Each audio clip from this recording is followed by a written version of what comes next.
하나님의 영에 감동된 사람이란 말씀의 제목으로 은혜를 나누려고 합니다. 언젠가 지방의 목사님들하고 제주도를 가는 비행기를 탔습니다. 출발할 때부터 날씨가 안 좋더니 중간쯤 갈 때 갑자기 비행기가 이렇게 뚝뚝 떨어지는 겁니다. 놀이기구 타는 기분이었습니다. 솔직히 처음에는. 근데 이후에 이제 네팔에 다녀오다가 그런 경험을 한 것 빼고는 제 평생에 비행기 타다가 그렇게 무서운 적은 처음이었습니다. 처음에는 그냥 모두 웃으면서 재밌어 했는데 이게 점점 장난이 아니구나라는 것을 느끼기 시작했습니다. 빨리 자리에 앉아서 벨트를 매라고 안내 방송을 하는 이 승무원은 좀 이렇게 차분하고 안정적으로 해, 이게 우리도 안전할 텐데 이분이 떨고 있어요. 그러니까 이게 보통 심각한 게 아니구나 그런 생각이 들었습니다. 안전벨트 뭐 더 꽉 조여봤자 뭐 비행기 추락하면 무슨 의미가 있겠는가 이런 생각이 드니까 저절로 이제 고개도 숙인 채 기도하게 되더라고요. 기도했습니다. 혹시 그게 저희 마지막 기도가 될 수도 있겠다라는 마음으로 간절히 기도했습니다. 그런데 갑자기 그런 생각이 났습니다. 혹시 이 비행기 안에 도쿄로 가서 복음 전하라고 그랬는데 제주도로 가는 요나 같은 사람이 있지 않는가? 그 하나님 이렇게 하시나? 혹시 내가 요나인가? 뭐 이런 생각도 하고 그랬습니다. 뭐 아마 성경을 조금 알고 저같이 또 기도하는 분들이라면 아마 저 같은 그런 기도를 하셨을 것입니다. 그러다 갑자기 드는 생각은 이 유라굴로 광풍을 만났을 때 하나님이 사도 바울에게 내가 가이사에게서 복음을 전할 것이다 라고 했던 것처럼 그 앞에 서야겠다 한 것처럼 바울 한 사람 때문에 그 배에 있던 사람을 살려준 것처럼 혹시 사도 바울 같은 사람이 이 비행기 안에 타지 않았을까. 그래서 제가 이렇게 고개를 들고 봤더니 제 주변에 다 목사님들이더라고요. 제가 어떤 마음이 들었을까요? 주님, 이 많은 목사님들을 한 번에 다 데려가진 않으시겠죠. 이 중에 사명이 남은 분이 한 분이라도 있다면 제가 그분 덕에 제가 살기를 원합니다. 혹시 저라면은 제가 또 열심히 하겠습니다. 그렇게 기도했더니 하나님이 기도를 응답하셨을까요? 안 하셨을까요? 예, 해주셨어요. 오늘 이렇게 복음을 전하고 말씀 전하고 있지 않습니까? 한번 따라합니다. 사람이 하나님의 방법이다. 지난 엎드린 기도회 때 제가 이런 제목으로 말씀을 나눴는데 이 말씀이 참 저한테 많이 새겨집니다. 사람이 하나님의 방법이다. 하나님은 사람을 통해서 역사하시더라고요. 그리고 이런 관점에서 성경을 읽다 보니까 우리 눈에 들어오는 이름들이 참 많습니다. 노아, 에녹, 아브라함, 모세, 사무엘, 다윗, 엘리야, 뭐 신약으로 보면 세례, 요한, 사도 바울 이런 사람들 다 하나님이 이 사람들을 통해서 역사하시더라고요. 뭐 이름이 거론 안 된 많은 성경의 인물들이 다 그거 아닙니까? 이렇게 하나님이 사용하시는 사람들의 특징이 뭐냐 합니까? 하나님의 영에 감동이 돼서 성령이 그와 함께 하시는 역사가 분명히 있더라고요. 하나님의 영이 그에게 임하시고 하나님이 그에게 직접 혹은 간접적으로 말씀하시고 사람들이 그의 입을 통해서 아니면 그를 통해서 전해지는 하나님의 말씀을 듣고 순종하면서 하나님의 역사는 계속 이루어지고 있는 것입니다. 오늘 본문의 요셉도 마찬가지입니다. 솔직히 요셉이 뭐 이사야나 뭐 모세나 이런 사람들처럼 아무개야라고 그렇게 직접적인 부르심을 받은 사람은 아닙니다. 하나님이 뭐 요셉아라고 하면서 요셉을 부르진 않으셨잖아요. 그런 장면은 성경에 없지만 그러나 요셉이 하나님을 경외하는 마음으로 주어진 상황에서 정직과 믿음으로 최선을 다했더니 주변 사람들이 요셉을 인정하기 시작했습니다. 그리고 그가 하나님의 영에 감동된 사람이다라는 인정을 하기 시작했습니다. 그렇다면 하나님은 오늘 우리의 삶 가운데서도 우리를 자연스럽게 부르시고 아무개야라고 천둥, 우레 같은 그런 소리로 직접적으로 부르실 수도 있겠지만 조용히 우리의 삶, 우리를 하나님 기뻐하시는 삶 가운데로 부르시고 복음으로 부르시고 우리를 초대하셔서 하나님의 영에 감동된 그런 사람 요셉을 통해서 일하신 것처럼 오늘 우리에게도 은혜 주시고 주의 나라를 위해서 우리를 사용하실 줄로 여러분 믿으시기 바랍니다. 바로왕 애굽왕 바로가 어느 날 꿈을 꿨습니다. 나일 강가에 살찐 소 7마리가 평화롭게 풀을 뜯어먹고 있었는데 비쩍 말하고 흉한 소 7이 그 소들을 잡아먹는 겁니다. 그 소를 먹어버렸다는 겁니다. 또 다시 꿈을 꾸니까 아주 충실한 7이삭이 무성하고 충실한 7이삭이 나왔는데 가늘고 동풍에 마른 7이삭이 그 좋은 이삭 7이삭을 다 먹어버렸다는 겁니다. 꿈이 좀 이상하잖아요. 하도 불길해서 애굽의 모든 술사들에게 이거 무슨 꿈인지 한번 해몽을 해봐라 라고 했는데 어느 누구 자신 있게 이건 무슨 뜻입니다 라고 말하는 사람이 없었습니다. 그래서 이걸 어떻게 하면 좋을까라고 했는데 술 맡은 관원장이 이전에 자기가 옥에 갇혔을 때 자신이 3일 만에 풀려날 것이라고 꿈 해몽을 해준 요셉이 이제서야 생각이 난 거죠. 지난주에 사람들의 관심에서 멀어질 때 그랬는데 만 2년을 넘게 아무도 기억하지 않았는데 그 기간 동안에도 요셉이 옥에서 최선을 다했더니 이제서야 술 맡은 관원장이 그것이 생각이 난 겁니다. 그래서 왕에게 제 꿈을 그렇게 풀어준 사람이 있다 그랬더니 그게 누구냐 그랬더니 보디발의 옥에 갇혀있는 요셉이라는 사람이다. 그래서 요셉이 왕 앞에 나오게 된 겁니다. 그런데 그 요셉에게 왕이 그러는 거죠. 내가 꿈을 들으면 능히 푼다 하더라. 그러니까 내가 꿈을 잘 푸는 요셉이란 사람이냐라고 물어보는 겁니다. 그러자 요셉이 대답합니다. 내가 아니라 하나님이 바로에게 편안한 대답을 하시리이다. 그렇게 말합니다. 여기에서 내가 아니라 누구라고요? 하나님이다. 그 꿈을 풀게 하신 것은 내가 아니라 하나님입니다. 라고 하는 겁니다. 여기에서 주어가 내가 아니라 하나님이 하셨다라고 하는 주어가 변환되기 시작하는 겁니다. 오늘 우리 인생에 있어서도 내가라고 하는 것들이 참 많이 있습니다. 내가 뭐 했더니 그렇지만 믿음의 사람들이 해야 되는 일들 중에 하나는 그 주어가 좀 바뀌어야 됩니다. 하나님이 하셨습니다. 한번 따라하겠습니다. 하나님이 하셨습니다. 오늘 여기 예배에 나온 것도 누가 하신 거예요? 하나님이 하시는 겁니다. 코로나 상황에서 예배 못 드리는 지역이나 상황들 참 많이 있습니다. 안타깝습니다. 우리 예배를 사모하는 마음들이 있잖아요. 저는 신천분들 참 감사하더라고요. 거리두기 잘 지키시고 그래서 확진자가 많이 안 나오는 것도 참 감사하더라고요. 갑자기 한 열 몇 명 막 나올 때 그래도 또 한 며칠 지나면 또 사그라드는 거 보면 저는 교회가 시민들께 또 감사하더라고요. 여기 막 확진자 막 나오면 우리 예배 드리기 참 어렵잖아요. 그러니까 모든 분들에게 참 감사하고 또 하나님께 또 감사한 거죠. 하나님이 우리의 마음을 감동시켜서 이 자리에 예배에 나오게 하시는 거예요. 이건 하나님의 은혜잖아요. 내가 막 죽으면 죽으리라는 믿음으로 내가 그냥 여기 나왔다 이거보다 하나님이 우리의 모든 여건들을 만들어서 우리로 하여금 예배하게 하셨다. 이게 하나님이 하셨다라는 고백입니다. 우리가 이런 고백이 넘쳐나시기를 간절히 바랍니다. 사도 바울도 그럽니다. 내가 나 된 것은 하나님의 은혜로 된 것이다. 내가 한 것이 아니고 오직 나와 함께 하신 하나님의 은혜로다. 고린도서에 그렇게 고백하고 있습니다. 하나님이 중심이 되는 삶을 사는 것입니다. 자, 그런데 요셉이 대답할 때 뭐라 그러냐면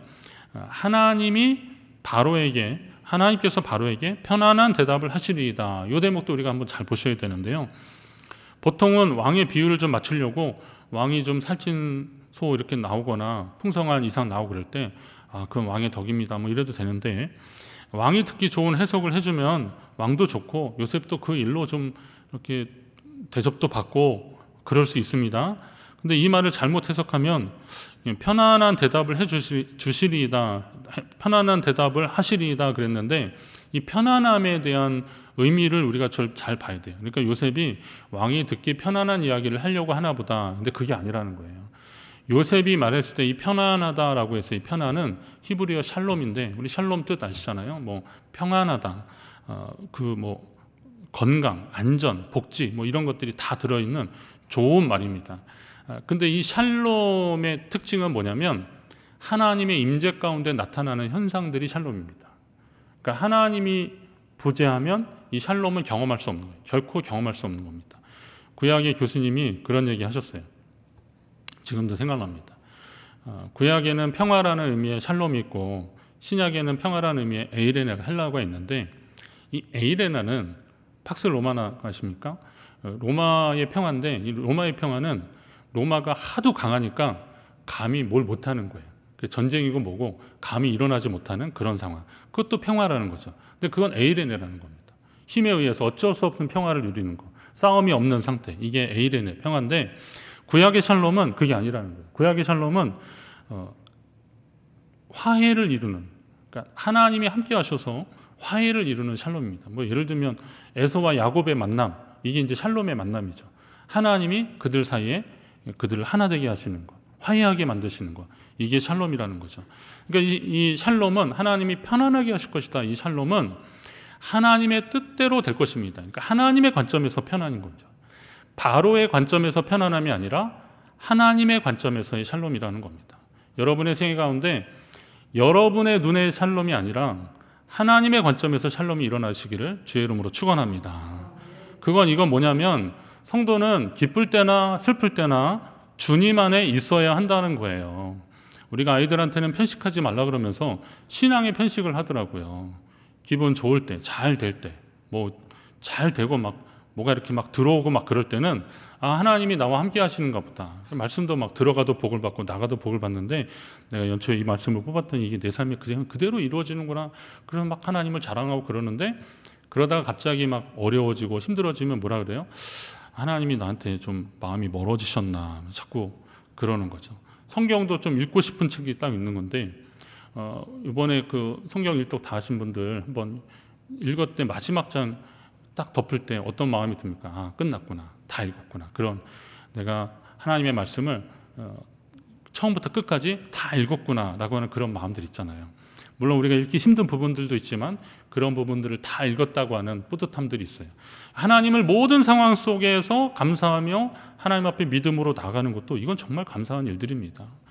전에 제자훈련 하면서 어느 항공사에 계셨던 장로님이 그런 말씀 하시더라고요.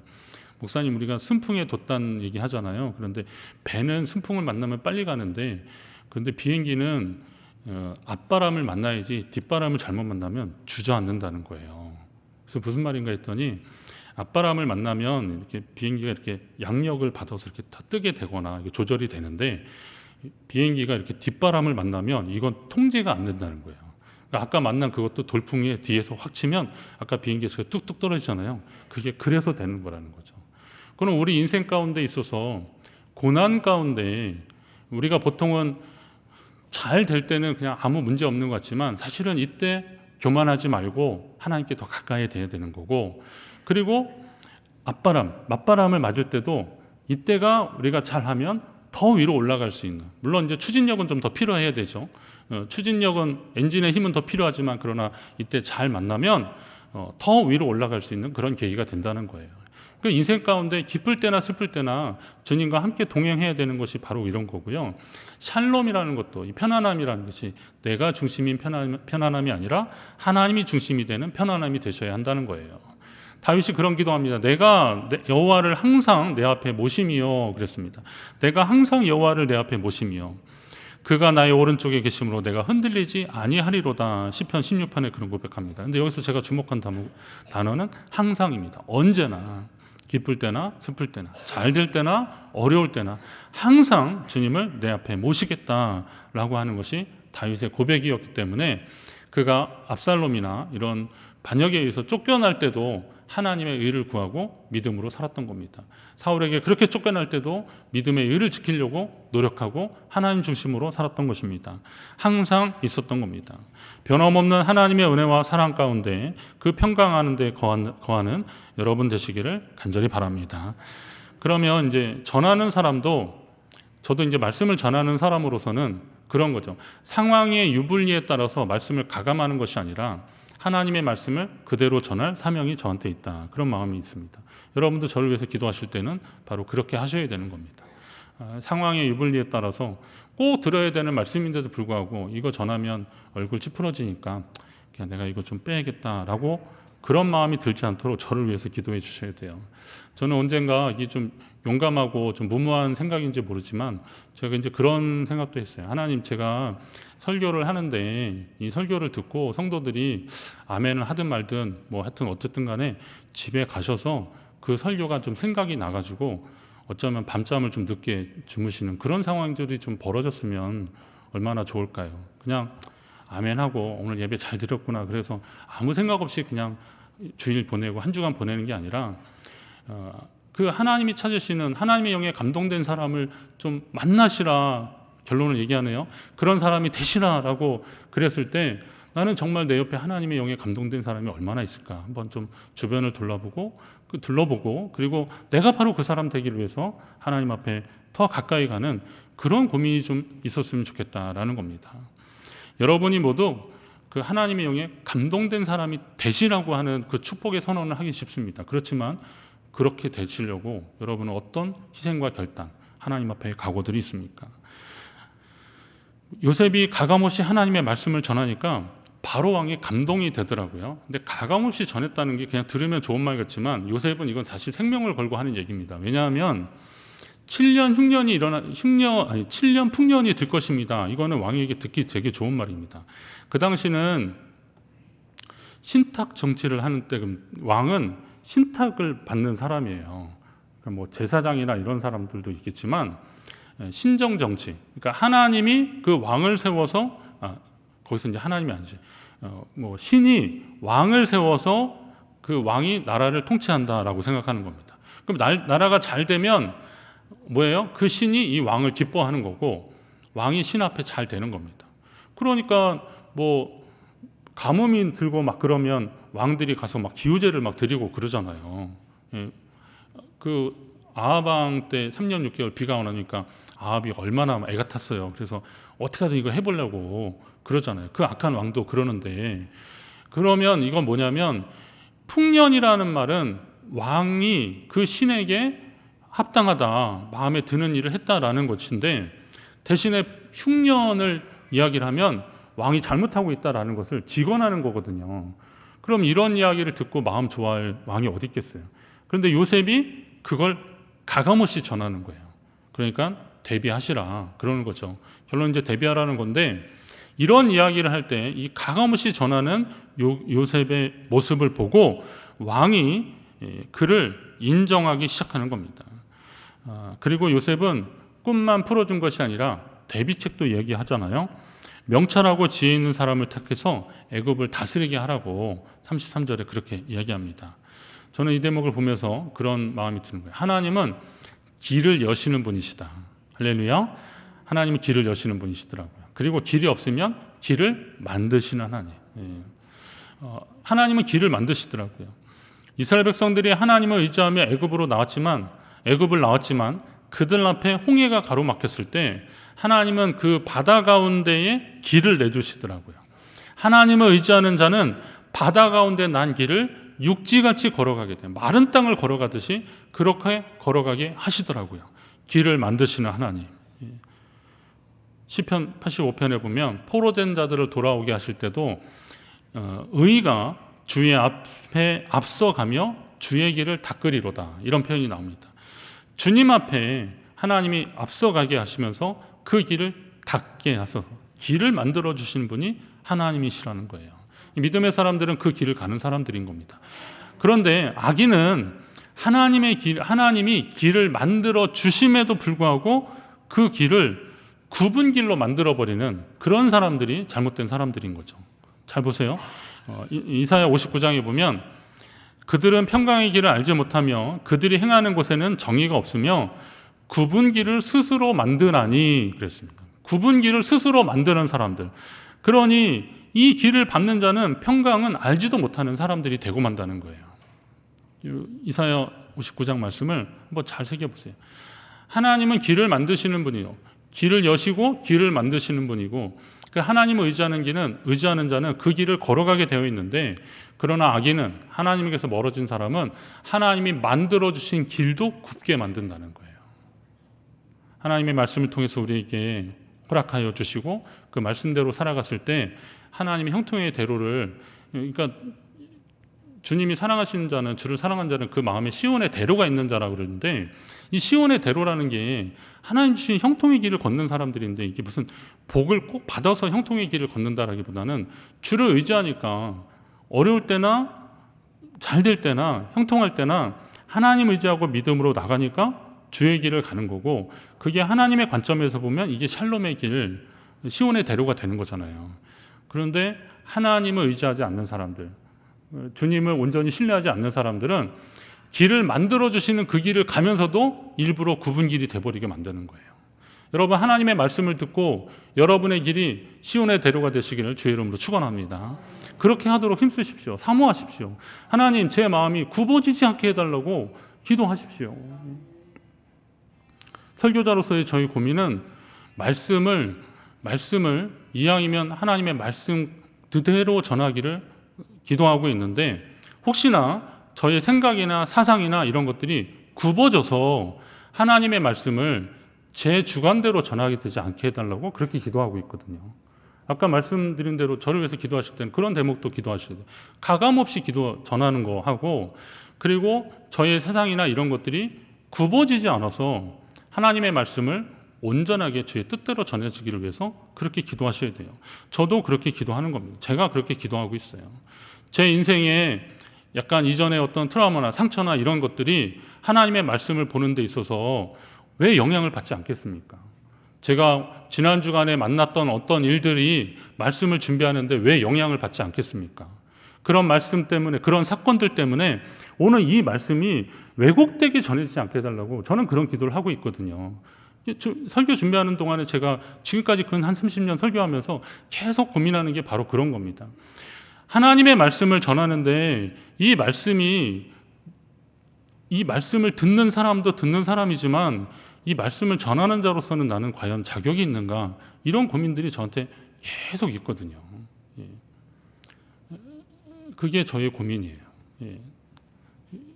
요즘 목사님 무슨 걱정하세요? 그러면 제가 설교를 계속 하고 있는 한은 그 걱정하고 있다고 생각하시면 됩니다. 저는 그런 기도를 하고 있어요.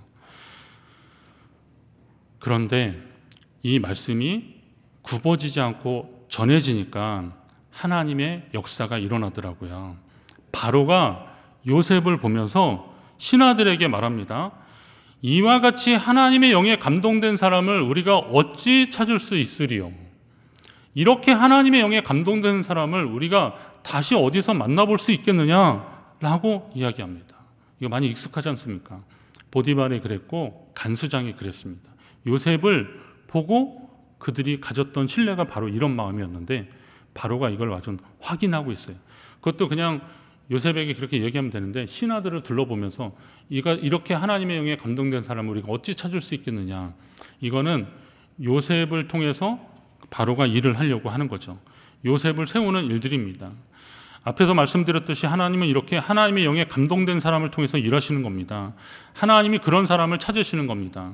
민수기 27장에 보니까 하나님 모세에게 말씀하시는 거예요. 너는 여호수아를 데려다가, 눈의 아들 여호수아는 그의 안에 영이 머무는 자니 너는 데려다가 그에게 안수하고 그를 백성의 지도자로 세우라고 하나님 말씀하셔요. 여호수아 안에 하나님의 영이 있었다는 거예요. 이사야 61장에도 보면 여호와의 영이 내게 임하셨다 그랬어요. 그래서 내게 기름 부으사 가난한 자에게 아름다운 소식을 전하게 하시려고, 나를 보내사 마음이 상한 자를 고치게 하시려고, 포로된 자에게, 갇힌 자에게 노임을 선포하라고 주님이 내게 성령을 부어주셨다, 그렇게 말씀하고 계시는데, 이게 복음서의 누가복음에도 예수님이 회당에서 이 말씀을 인용하면서 예수님 사역을 시작하시더라고요. 그럼 예수님도 그런 거죠. 물론 예수님도 당연히 그랬고, 모든 하나님의 사람들은 하나님의 영이 임한 사람들이라고 보면 되는 겁니다. 오늘 요셉은 하나님의 영이 임한 사람이었습니다. 그러니 바로왕은 그가 해석한 꿈이 맞다고 여겼을 뿐만이 아니라 그가 제시한 방법, 지혜롭고 명철한 사람들, 그 사람을 통해서 애굽을 다스리게 하라고 했는데 바로 네가 적임자다 그러면서 요셉에게 그 일을 맡겨주는 겁니다. 성경을 좀 어느 정도 읽다 보면 옥에 갇혔던 그 노예 신분의 요셉이 어떻게 일국의 재상이 돼, 어떻게 총리가 돼, 그렇게 생각할 수도 있습니다. 저는 예전에 그렇게 약간 반감을 가지고, 좀 삐딱하게 궁금하게 생각하면서 봤는데, 이게 이제 혈통 그런 것을 보면, 민족의 역사를 보면 이게 어느 정도 이해가 됩니다. 그러니까 노아의 세 아들 셈과 함과 야벳이잖아요. 근데 이게 지난번에 제가 통큰통독할 때도 말씀드렸는데, 야벳은 그냥 유럽인들이라고 보면 됩니다. 지중해 건너편 쪽에 야벳이고, 그리고 셈계는 이쪽 페르시아 이쪽부터 이라크 이쪽 사람들입니다. 그리고 함은 이 아라비아 반도하고 이집트 쪽 사람들, 이쪽입니다. 아프리카 쪽 사람들입니다. 그럼 대부분이 이집트니까 아프리카니까 여기에는 함 계열을 이루는 사람들이 주로 살고 있었고 거기에 통치가 된 건데, 요셉 요때에 그 앞에 많이 길지도 않습니다. 근데 요때에 셈계의 사람들이 이집트에 내려와서 여기서 지금 통치하는 겁니다. 요때의 왕조를 힉소스 왕조라 그러는데, 이 힉소스라는 말 자체가 다른 나라에서 왔다, 이방 사람들이다, 이런 표현입니다. 요때입니다.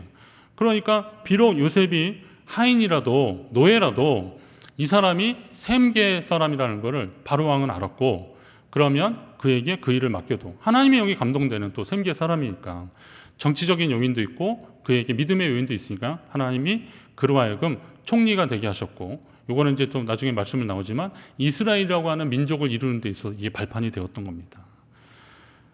그래서 하나님이 요셉을 사용하시더라고요. 그런 사람 또 없습니까? 영화에 보면 비행기 승무원이 기내 방송이 나오잖아요. 기내에 응급환자 발생했습니다. 승객 중에 혹시 의사분이 계시면 좀 도와달라고. 이 설교 준비했는데 우리 의사 선생님이 여기 계셔서 그거 아십니까? 지난주에 제가 홍반장 설교했는데요. TV에서 홍반장 관련된 드라마 하더라고요. 그래서 이럴 수가 제가 그랬어요. 재밌었어요. 근데 그러면 이제 막 꼭 그 비행기에는 그런 의사분이 한 분이 정도는 있어서 그 응급처치에서 사람을 살리는 그런 것을 보게 됩니다. 우리가 사는 세상에서 꼭 필요한 사람을 하나 꼽으라면 여러분은 어떤 사람을 추천하시겠습니까? 병을 치료하는 의사도 필요합니다. 또 보니까 먹거리를 책임지는 농부 꼭 필요합니다. 우리가 뭐 2차 산업, 3차 산업, 요즘 뭐 4차 산업 뭐 계속 얘기 나와도요. 사실은 이 1차 산업이 꼭 필요한 부분들입니다. 이거 흔들리면 이 먹거리 주권이 흔들리면 정말 큰일 납니다. 이거 좀 필요하죠. 집을 짓는 사람도 필요합니다. 여러분 겨울에 한번 한 데서 잔다고 생각을 해보세요. 집 짓는 사람 필요하죠. 또 옷도 이렇게 잘 입고 오셨는데 옷을 만드는 사람 다 필요합니다. 의식주 문제 다 중요합니다. 그러나 성경은 우리에게 먼저 구해야 되는 것들에 대해서 말씀하시면서 우리 옆에 어떤 사람이 있어야 되는지를 다시 한번 말씀해주고 확인해주고 있는데, 우리가 잘 아는 마태복음 6장에 보니까 너희는 먼저 그의 나라와 그의 의를 구하라 라고 말씀하고 있어요. 그의 나라와 그의 의를 구하라. 주님이 진심으로 말씀하고 있어요. 믿는 자들에게 정말 필요한 것은 하나님의 나라와 그의 의를 구하는 태도. 또 그렇게 말씀하고 그렇게 말씀을 이해하고 우리 주변을 살펴보면 우리 눈에 들어오는 것들이 있습니다. 여러분은 요즘 어떤 데 더 관심이 많으십니까? 살면서 우리가 관심을 가져야 되는 대상들이 참 많습니다. 그러나 끝까지 놓치지 말아야 되는 것. 우리가 관심을 갖는 것들이 많이 있잖아요. 뭐 요즘 가상화폐 전문 사람들 사이에서 가상화폐 관심 있다니까 꼭 가상화폐 관심 있을 수 있고, 또 요즘 뭐에 관심 있다 그러면 그게 또 확 뜰 수도 있습니다. 요즘 부동산 문제가 관심 있으니까 모이면 부동산 얘기도 할 수도 있고 그렇습니다. 어떤 사람은 주식 얘기도 할 수도 있습니다. 그런데 여러분이 요즘 만나는 사람이 만날 때마다 가상화폐 얘기하고 만날 때마다 주식 얘기하고 그러면 죄송하지만 그분하고의 만남은 약간 좀 소홀히 하십시오. 뭐 3번 만났고 한 번만 만나시고 그러십시오. 왜냐하면 여러분의 인생 가운데 그런 것들이 유익이 되긴 하지만, 그러나 분명히 말씀의 근거에서 보면 그거보다 더 귀한 것들이 우리 삶 가운데 있는데, 그런 이야기를 나누고 듣고 그리고 신경 쓰느라 정말 하나님이 우리에게 원하시는 정말 필요한 것들을 놓쳐버리는 그런 경우들이 있다는 겁니다. 이거는 우리가 평생도록 가져야 되는데, 그의 나라와 그의 의를 구하는 것은 내가 젊었을 때만 가져야 되는 생각이 아니라는 거예요. 내가 젊었을 때 몸으로 할 수 있는 일들이 있잖아요. 인생이 좀 완숙할 때 황혼기에 할 수 있는 일들이 있고, 거동이 불편해도 내가 하나님의 나라와 그 의를 구하는 가운데 하나님이 내게 주시는 지혜들이 있거든요. 그걸 통해서 하나님의 일을 하라라고 하나님이 우리에게 계속 푸시를 주시는 거예요. 계속 감동을 주시는 거예요. 그런 사람들이 바로 하나님의 영에 감동된 사람이라는 거죠. 모세야, 아무개야, 그렇게 하나님이 부르시는 사람만 하나님의 감동을 받는 사람들이 아니라, 그 영에 감동된 사람이 아니라 내 평생에 내가 하나님의 나라와 그의 의를 구할 때 나는 지금 할 수 있는 것이 무엇일까? 주님 내게 지혜를 달라고 그렇게 기도하는 사람이 하나님의 영에 감동된 사람입니다. 저와 여러분이 그런 사람 되시기를 주의 이름으로 축원합니다. 처음에는 제가 그런 사람들이 제 주변에 어디 있는지 한번 자꾸 봤고요. 가서 말씀 나눴고 기도하고 그렇게 하면서 기도해 주세요. 그리고 그랬는데 그 모임도 참 좋았어요. 그런데 계속 그렇게 하다 보니까 놓쳐버린 게 있더라고요. 하나님이 저를 향한 뜻은 무엇인가라는 부분을 자꾸 놓쳐버리더라고요. 그래서 그런 사람을 찾기만 할 것이 아니라, 주님 부족하지만 제가 그런 사람 되기를 원합니다. 좀 용기 있게 하나님 앞에 그렇게 기도하는 것도 꼭 필요한 일입니다. 하나님은 이렇게 우리를 통해서 일하실 겁니다. 사람이 하나님의 방법입니다. 그러면 그 사람이 누구겠습니까? 바로 저와 여러분이 되기를 주의 이름으로 축원합니다. 사람이 하나님의 방법인데 하나님의 영에 감동된 사람을 통해서 하나님이 일하십니다. 이왕이면 저와 여러분이 하나님의 영에 감동된 사람, 끝까지 하나님의 나라 그 의를 구하면서 믿음으로 하나님 앞에 지혜 구하고, 그리고 주시는 감동을 통해서 믿음으로 행하면서 하나님의 뜻을 이루어드리는 믿음의 사람, 선한 영향력을 끼쳐가며 믿음의 선한 영향을 끼치면서 살아가는 저와 여러분 되시기를 간절히 바랍니다.